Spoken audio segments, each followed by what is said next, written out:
অধিকার বামপন্থীদের চাপে তৈরি করেছিল।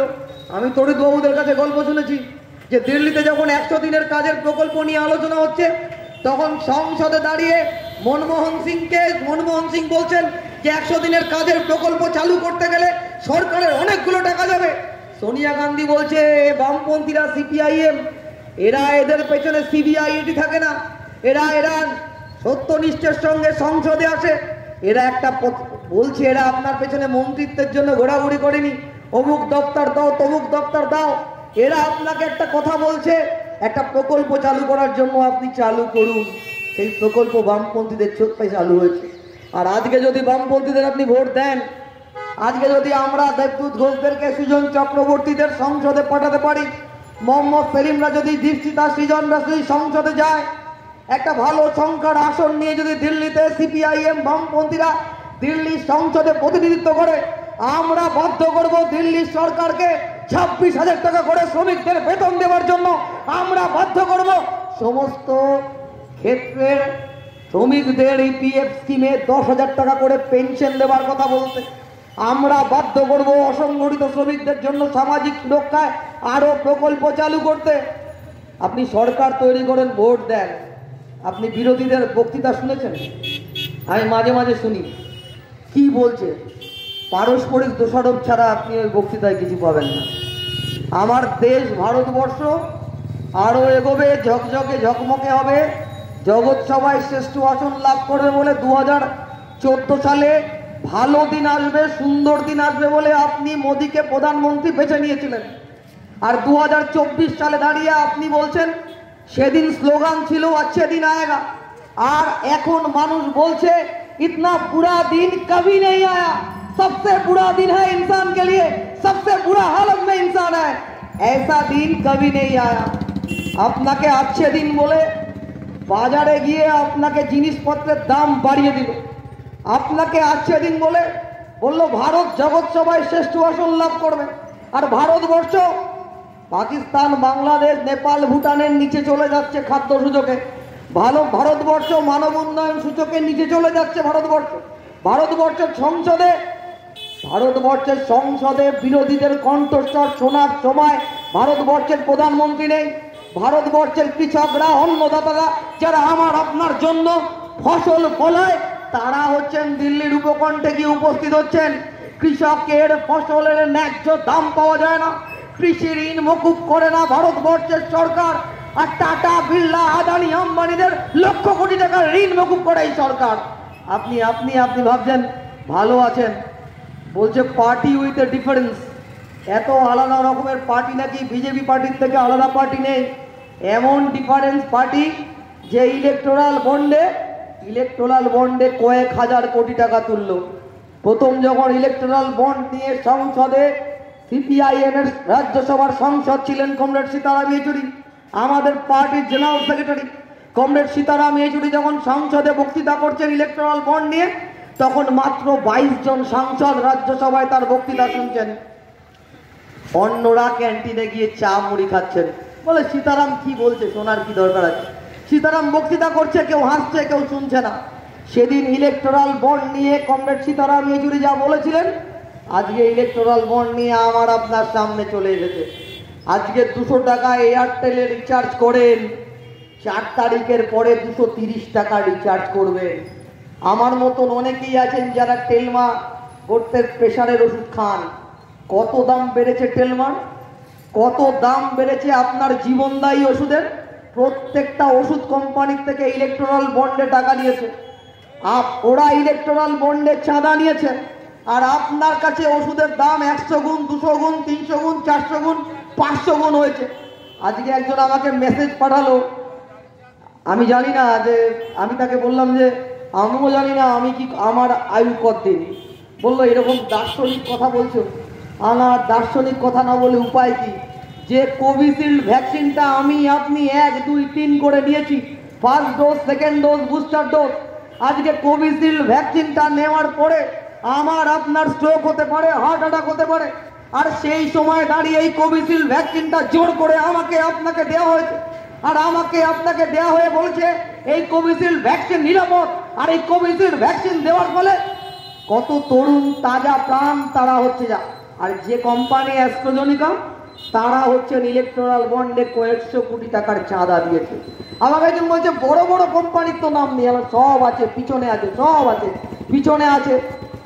আর ইলেকট্রাল বন্ডের টাকা নিয়ে যখন সীতারাম ইয়েচুরি বলছে, কোর্টে বলছে, কেউ কেউ পাড়ায় পাড়ায় বলে দিলেন আরে সিপিআইএম তো শূন্য, ওদেরকে কেন ইলেকট্রাল বন্ডের টাকা দেবে।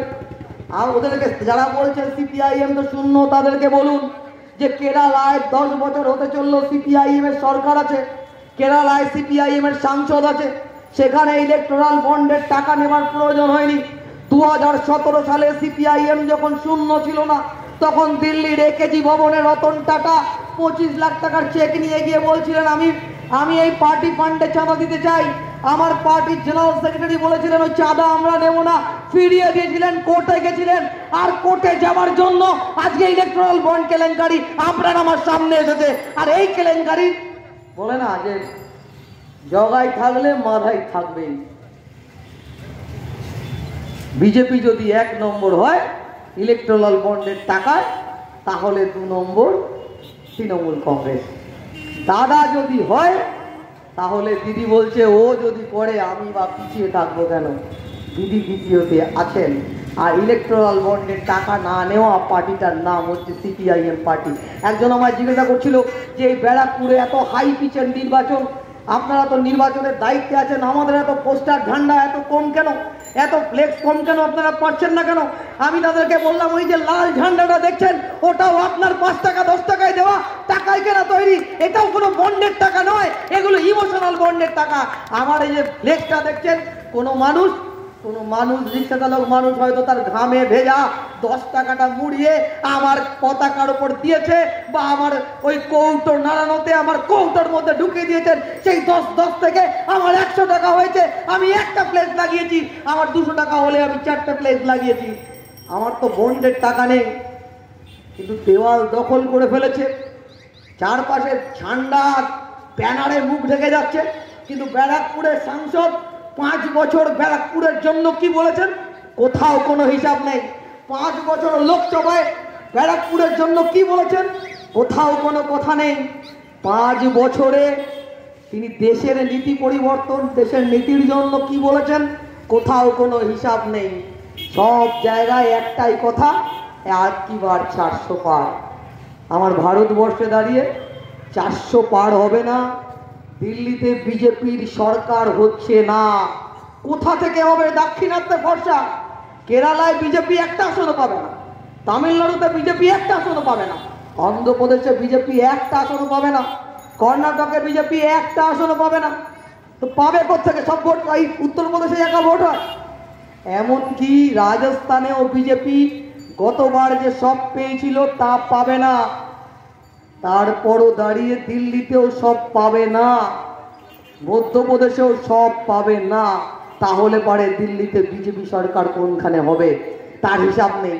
ইলেকট্রাল বন্ডটাকে আপনার সামনে, এখন আমি আপনি সকালবেলা ঘুম থেকে উঠে টিভি দেখি, সে অঞ্জন দত্তর গানটা ছোটবেলায় শুনতাম খুব, বলছে বাপি আর মা গেছে সিনেমায়, ছেলে মেয়েটাকে বাচ্চাটাকে রেখে গেছে একটা, বলছে তুমি আর যাই করো তুমি টিভি দেখো না। আমি টিভি দেখতে বারণ করছি না, কিন্তু আমাদের বর্তমান মিডিয়া ব্যারন যারা বেশিরভাগই বিজেপির সাংসদ, বিজেপির নেতা, আর পশ্চিমবাংলায় কিছু কিছু মিডিয়া ব্যারন তারা তৃণমূলের সাংসদ, তৃণমূলের সঙ্গে প্রত্যক্ষ পরোক্ষ যোগাযোগ, তারা হচ্ছেন মিডিয়াকে নিয়ন্ত্রণ করছেন। কোথাও কোনো ইলেকট্রাল বন্ডের কথা নেই, আমার দেশের খেতে না পাওয়া মানুষের কথা কোথাও লেখা নেই।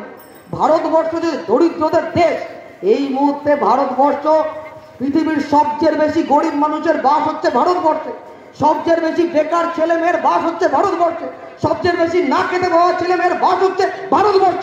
কোনো মিডিয়া আপনার সামনে ওই না খেতে পাওয়া ছেলেটা মেয়েটার ছবি দেখায় না, কত মিডিয়া আপনার সামনে ওই চাকরি না পেয়ে আত্মহত্যা করা ছেলেটার মুখ দেখায় না, কোন মিডিয়া আপনাকে ওই বিদর্ভের গ্রামের পর গ্রাম আত্মহত্যাকারী কৃষকদের মুখ দেখায় না। মিডিয়া আপনাকে দেখায় ভালো দিন আসছে, মোদি আর মমতার মুখ। আপনি দেখতে থাকুন। আমি শুনছিলাম, আমি জানি না, যে ব্যারাকপুরের তৃণমূল প্রার্থী তিনি লোকজনকে ডেকে মিটিং করছেন, শপথ নেওয়ানোর পর বলছেন যে ভোট না দিলে নাকি 500 টাকার লক্ষ্মী ভান্ডার বন্ধ হয়ে যাবে, 1000 টাকার ভান্ডার নাকি বন্ধ হয়ে যাবে।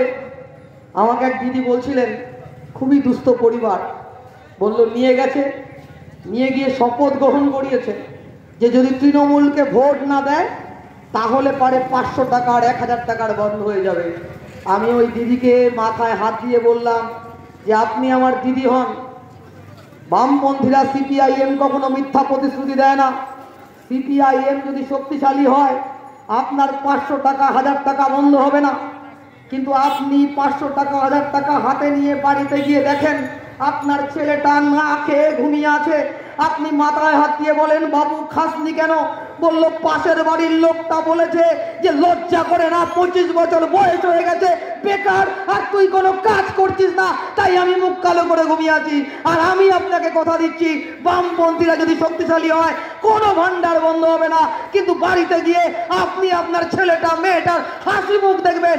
অন্ততপক্ষে তার চাকরির জন্য, তার কর্মসংস্থানের জন্য বামপন্থীরা লড়াই করবে। তফাৎ ছিল, তফাৎ আছে, তফাৎ থাকবে। এক রাজা, এক বিজেপি আর এক তৃণমূল।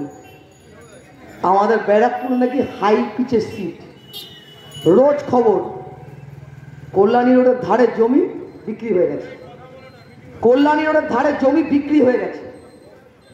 ব্যারাকপুর শিল্পাঞ্চল, এখানে পুরনো লোকজন আছেন, হ্যাঁ অনেক কারখানা বামপন্থীদের সময় বন্ধ হয়েছে, আর আমরা বামপন্থীরা সেই কারখানাগুলোকে খোলার জন্য লড়াই করেছি। কিন্তু আজকের ব্যারাকপুর শিল্পাঞ্চলে কারখানার জমিগুলোকে ফ্ল্যাট বানিয়ে দেওয়া হচ্ছে। প্রতিটা ওয়ার্ডে খোঁজ নিয়ে দেখুন পুকুরগুলো ভরাট করা হচ্ছে। আমি শ্যামনগরের বাসিন্দা, 23 থেকে 25 নম্বর ওয়ার্ড, দুটো ওয়ার্ডে 10টা পুকুর বোঝানো হয়ে গেছে। যে পুকুরগুলো বুঝিয়ে মাঠ করে, এই যে এত গরম, এই যে এত বাস্তুতন্ত্রের পরিবর্তন, গ্রামাঞ্চলে নির্বিচারে গাছ কেটে ফেলা হয়েছে। আমি আমডাঙ্গায় প্রার্থীকে নিয়ে প্রচারে গেছিলাম, সেখানে শুনছিলাম যে মাটি ফুটি ফাটা হয়ে গেছে, এত গাছ কাটা হয়েছে, এত পুকুর বোঝানো হয়েছে, এবং বলছে দিনে দিনে কৃষি জমির চরিত্র নষ্ট করে দেওয়া হচ্ছে, সেই কৃষি জমিকে বিক্রি করে দেওয়া হচ্ছে। এক একটা লোহা চোর, বালি চোর, কয়লা চোর, চাকরি চোরগুলো আজকে আমাদের ব্যারাকপুরের 7খানা বিধানসভার 7খানা এমএলএ, তারা হচ্ছেন এই সমস্ত চুরি কীর্তির সঙ্গে যুক্ত। আপনাকে কি উপহার দেবে বলুন? আপনি লড়াই করবেন, কি তফাৎ আছে এদেরকে? 2024 সালের 20 মার্চ, এই 10ই মার্চ বিকেল 5টা অবধি মাননীয় সাংসদের বাড়িতে ঝুলল দিদির ছবি, কাছাকাছি প্রতিবেশী। 5টার পর বাড়ির সামনে দিয়ে যাচ্ছি, দেখি ছবি পাল্টে গেল, মোদির ছবি।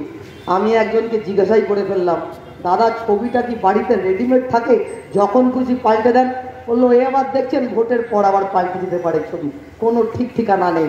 আর আমাদের ছবি, আমাদের প্রার্থীর যা ছবি আপনি 2021-এ দেখেছিলেন জিতু খাড়ু, আমাদের প্রার্থী একটা ছবিতেই থাকে। আমাদের প্রার্থী যদি ওই র্যামস হয়ে হাঁটতে পারতো তাহলে আরও 5টা সিরিয়ালে, আরেকটু 5টা সিনেমায় চান্স পেতে পারতো। র্যামস হয়ে হাঁটিনি, শিরদাঁড়াটা টান টান করে বামপন্থার সপক্ষে লড়াই করে। আপনি ভাবুন তো, কোর্টে গিয়ে রাজ্য সরকারের উকিল বলছে, সুপ্রিম কোর্টে গিয়ে রাজ্য সরকারের উকিল বলছে আমাদের প্রার্থী যাদের নামে অভিযোগ তারা সব প্রার্থী হয়েছে, নির্বাচনে ব্যস্ত, এখন কি তাদের জেরা করা যাবে?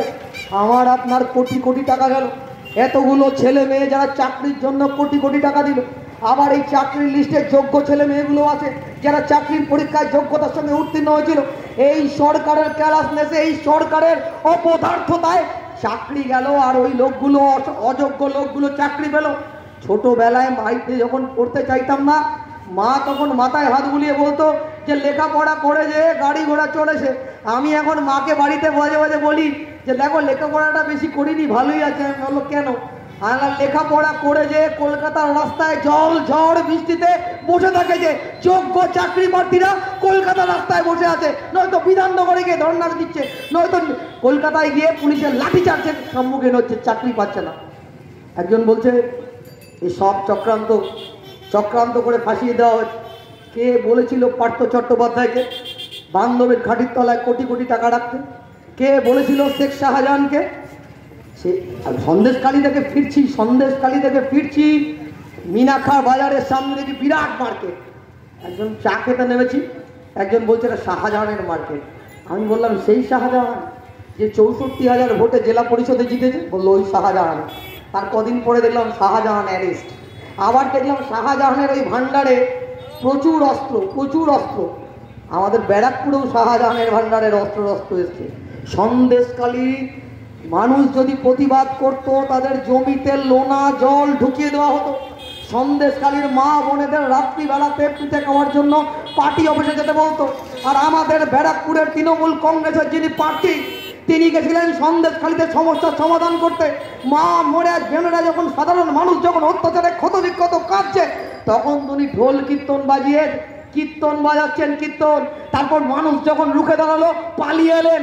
এখন লোকে বলছে যে সন্দেশখালীর শাহজাহান তার টাকাও ব্যারাকপুরের জমি বিক্রিতে খেটেছে। আজকে দাঁড়িয়ে চেনটা কত বড়।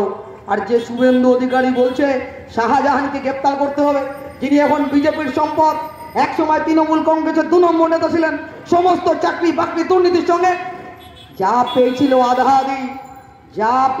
আধা আধি, তিনি এখন ওয়াশিং মেশিনে গিয়ে খরচা হয়ে গেছে। কোন দিন দেখবেন কয়লা চুরি লোহা চুরির নায়ক অভিষেক বন্দ্যোপাধ্যায় ওয়াশিং মেশিনে গিয়ে খরচা হয়ে যাবে।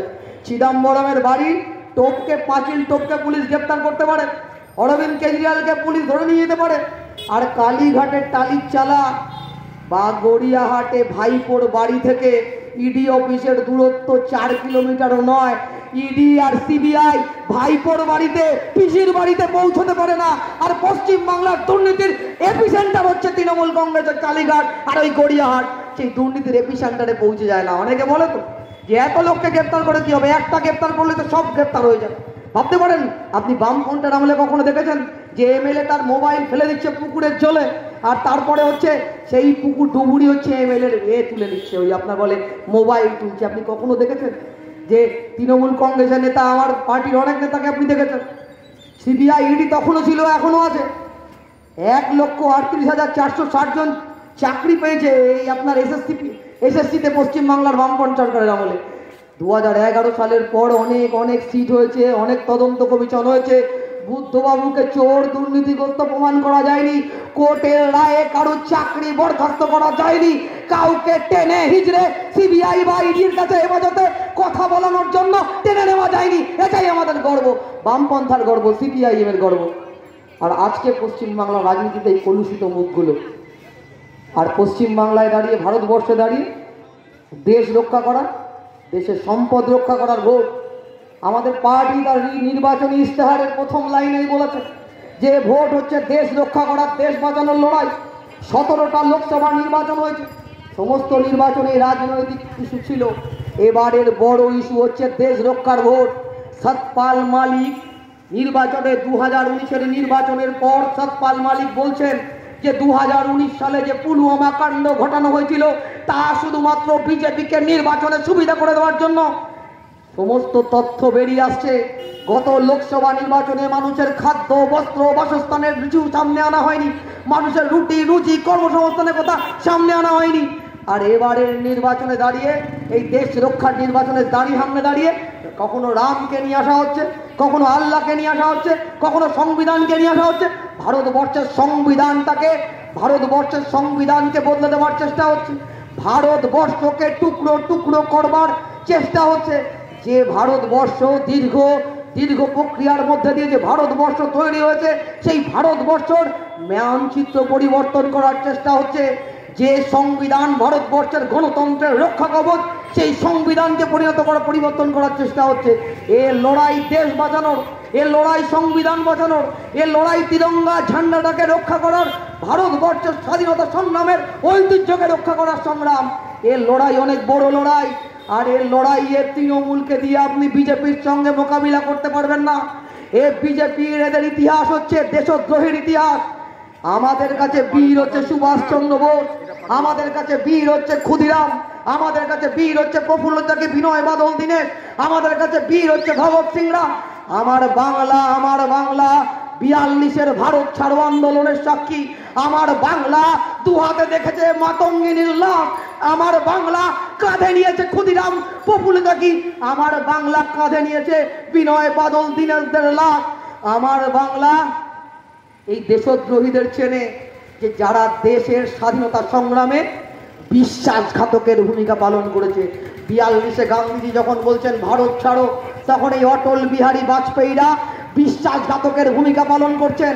ওরা আমরা যখন বলি বীর ক্ষুদিরাম, বীর সুভাষ, ওরা তখন ওই মুজলেখা দেয়া ব্রিটিশ সরকারের কাছে 60 টাকা পাওয়া সাভারকারকে বীর বলে আপনার সামনে নিয়ে আসে। এরা আপনার ইতিহাস ভূগোলকে ভুলিয়ে দিতে চায়, আপনার খাদ্যাভাসকে ভুলিয়ে দিতে চায়। দুর্গা পুজোর নবমীতে আমার বাড়িতে মাংস হয়, দুর্গা পুজোর অষ্টমীতে আমার বাড়িতে লুচি হয়, দুর্গা পুজোর সপ্তমীতে আমার বাড়িতে মাছ ভাত হয়। আবার আমারই যে পাড়ায় থাকি, উল্টো দিকের পাড়ায় থাকে, তারা আবার নবরাত্রি করে, তাদের বাড়িতে মাছ হয় না।